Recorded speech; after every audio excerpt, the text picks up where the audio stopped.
Hi guys, welcome to the channel. In today's video, I'm going to show you how you can kick someone out your Roblox private server.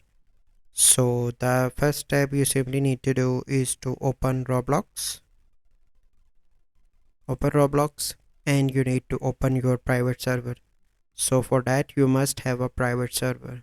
So I created one here.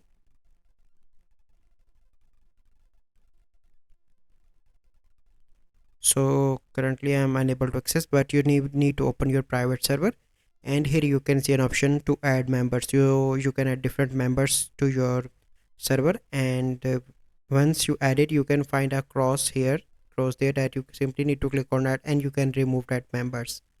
So this is the process by which you can kick someone out your Roblox private server.